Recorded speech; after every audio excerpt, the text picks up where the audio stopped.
Hi there, Namaste. This is Akruti Agarwal Iyer and welcome to our next series, Taxation. As the name suggests, I'm going to discuss everything about tax over here, starting with understanding your salary structure. So the term that's generally used in your compensation structure is CTC, and as it denotes, it means cost to the company. That is the cost that the company has to incur to hire you. Whereas the amount that you receive in your bank account is known as in-hand salary. Generally, these two numbers do not match. And why do they don't? We'll understand that by going through the entire example of a CTC. So we've shown here a breakup of a CTC which includes various components: your basic salary, HRA, special allowance, cash perquisites, LTA, contributions, medical insurance, gratuity and bonus, a totaling to 12 lakh rupees for the year. Now what you receive per month is not 1 lakh rupees but much lower number, and to understand that, we shall break down the CTC into 5 main components and see how you receive each one of them. So the first one is your salary and other allowances. This you will receive each month. So the 7.5 lakhs divided by 12 is something that will get credited to your bank account each month. Perquisites are something like leave travel allowance, telephone reimbursements. This amount depends on the company's policy. Sometimes you may receive it each month. In some companies, you have to submit the bills to claim this amount, and there would be a fixed cycle. If you don't submit the bills by then the company pays you this amount. Bonus and incentive. Well, bonus and incentive clearly depends on your performance. So there are performance cycles in every company, and you would receive it based on how well you've performed in that cycle. And the gratuity amount is actually something you receive when you quit the company after working for 5 years. So if you quit the company in 3 years, you don't receive anything as gratuity. Insurances. It's a benefit that you get. You are not given that amount, but the company buys the insurance on your behalf. So the expense to the company towards the insurance premium gets added to the CTC. But obviously, you're not receiving that money in your bank account. Contributions to Provident Fund and National Pension Scheme. These are a part of your investments. So basically, the way EPF and NPS works is that the employer directly contributes yours and his contribution to the investment. You can access the investments based on the terms and conditions of each one of them. So they are investments in your name. It's just that the employer is directly investing it into these accounts. As you have seen that you do not get all the components of the salary. Components like contributions and insurance and gratuity is not credited to your bank account, whereas general salary, allowances, perquisites is what you get each month. But apart from all these components, there's one major component that gets deducted each month. Yes, it's your taxes. And the thing is, the tax is not evenly applied on everything and anything. Each component of your salary is taxed differently. So what I'm going to do is, I'll explain you this and then tell you how they are taxed also. Now, once you've understood your salary structure and its component, let's understand the taxability of these structures. Your taxability is divided into 3 parts: components which are fully taxable, the ones which are partially or conditionally taxable, and the ones which are tax-free, the good ones. So your fully taxable are your basic salary and your special allowance.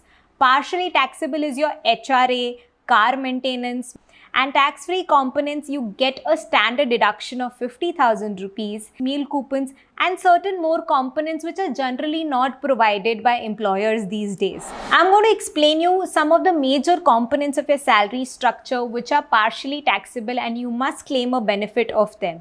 Starting with HRA or house rent allowance. In this case, you can claim a deduction of the rent that you pay for the house you're living in. It is one of the easiest deductions to claim. Basically, you can claim a minimum of these 3 components: actual HRA as per your CTC, 50% or 40% of your basic, or the third portion, which is the actual rent you pay minus the 10% of your basic salary. So for instance, your actual HRA is 17,500. Your 50% of basic is also generally the same amount, but the actual rent that you pay is only 15,000 minus 1750. You get a HRA of 13,250. Now the least of these three components is 13,250. So that is the deduction you get for tax purposes. LTA, or the leave travel allowance, think of it as a component in your salary where the company tells you take leave, go travel with your family, come back, submit the bills and make a claim in the tax deductions. Well, it's very simple, right? Yes, all you have to do is submit the authentic bills of your travels to your employer. You can claim LTA as a deduction for 2 years in a block of 4 years. So currently we are in a block of 2018 to 21. One thing to note is there are a few conditions and criteria that needs to be fulfilled when you are claiming LTA. So we've attached a detailed article on the same in the description below. The next two components that usually a company claims gives deduction for is meal coupons. That's 50 rupees per meal per day. So you can claim 2 meals such a day. So you get a deduction of around 2,200 rupees. The second deduction that company generally gives are for car maintenance allowance. So if your company has provided you a car or you have your personal car that you're using for business purposes. So if your car's engine is less than 1600 cc, then you get a deduction of 1800 rupees per month. If it's more than 1600 cc, then you get a deduction of 2400 rupees per month and you get an additional driver benefit of 900 rupees per month. But as I said, you get a deduction only if this car is used for business purposes.